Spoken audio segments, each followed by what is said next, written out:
The Turn of the Screw by Henry James. Chapter 20.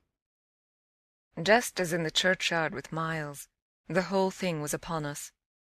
Much as I had made of the fact that this name had never once, between us, been sounded, the quick, smitten glare with which the child's face now received it fairly likened my breach of the silence to the smash of a pane of glass.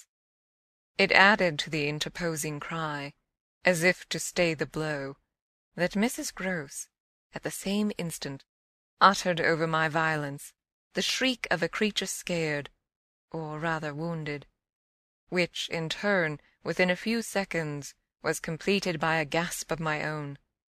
I seized my colleague's arm. "She's there! She's there!" Miss Jessel stood before us on the opposite bank, exactly as she had stood the other time, and I remember, strangely, as the first feeling now produced in me, my thrill of joy at having brought on a proof. She was there, and I was justified. She was there, and I was neither cruel nor mad. She was there for poor scared Mrs. Grose, but she was there most for Flora, and no moment of my monstrous time was perhaps so extraordinary as that in which I consciously threw out to her, with the sense that, pale and ravenous demon as she was, she would catch and understand it, an inarticulate message of gratitude. She rose erect on the spot my friend and I had lately quitted, and there was not, in all the long reach of her desire, an inch of her evil that fell short. This first vividness of vision and emotion were things of a few seconds, during which Mrs. Grose's dazed blink across to where I pointed struck me as a sovereign sign that she too at last saw, just as it carried my own eyes precipitately to the child. The revelation, then, of the manner in which Flora was affected startled me, in truth, far more than it would have done to find her also merely agitated, for direct dismay was of course not what I had expected. Prepared and on her guard, as our pursuit had actually made her, she would repress every betrayal, and I was therefore shaken on the spot by my first glimpse of the particular one for which I had not allowed. To see her, without a convulsion of her small pink face, not even feign to glance in the direction of the prodigy I announced, but only, instead of that, turn at me an expression of hard, still gravity, an expression absolutely new and unprecedented, and that appeared to read and accuse and judge me. This was a stroke that somehow converted the little girl herself into the very presence that could make me quail. I quailed even though my certitude that she thoroughly saw was never greater than at that instant, and in the immediate need to defend myself, I called it passionately to witness. "She's there, you little unhappy thing. There, and you see her as well as you see me." I had said shortly before to Mrs. Grose that she was not at these times a child, but an old, old woman, and that description of her could not have been more strikingly confirmed than in the way in which, for all the answer to this, she simply showed me, without a concession, an admission of her eyes, a countenance of deeper and deeper, of indeed suddenly quite fixed reprobation. I was by this time, if I can put the whole thing at all together, more appalled at what I may properly call her manner than at anything else, though it was simultaneously with this that I became aware of having Mrs. Grose also, and very formidably, to reckon with. My elder companion, the next moment, at any rate, blotted out everything but her own flushed face and her loud, shocked protest, a burst of high disapproval. "What a dreadful turn, to be sure, miss! Where on earth do you see anything?" I could only grasp her more quickly yet, for even while she spoke, the hideous plain presence stood undimmed and undaunted. It had already lasted a minute, and it lasted while I continued, seizing my colleague, quite thrusting her at it and presenting her to it, to insist with my pointing hand, "You don't see her exactly as we see? You mean to say you don't now? Now? She's as big as a blazing fire. Only look, dearest woman, look!" She looked even as I did, and gave me, with her deep groan of negation, repulsion, compassion, the mixture with her pity of her relief at her exemption, a sense touching to me even then that she would have backed me up if she could. I might well have needed that, for with this hard blow of the proof that her eyes were hopelessly sealed, I felt my own situation horribly crumble. I saw my livid predecessor press, from her position, on my defeat, and I was conscious, more than all, of what I should have from this instant to deal with in the astounding little attitude of Flora. Into this attitude Mrs. Grose immediately and violently entered, breaking, even while there pierced through my sense of ruin, a prodigious private triumph, into breathless reassurance. "She isn't there, little lady, and nobody's there, and you never see nothing, my sweet. How can poor Miss Jessel? When poor Miss Jessel's dead and buried, we know, don't we, love?" And she appealed, blundering in to the child. "It's all a mere mistake and a worry, and a joke, and we'll go home as fast as we can." Our companion on this had responded with a strange, quick primness of propriety, and they were again, with Mrs. Grose on her feet, united, as it were, in pained opposition to me. Flora continued to fix me with her small mask of reprobation, and even at that minute I prayed God to forgive me for seeming to see that.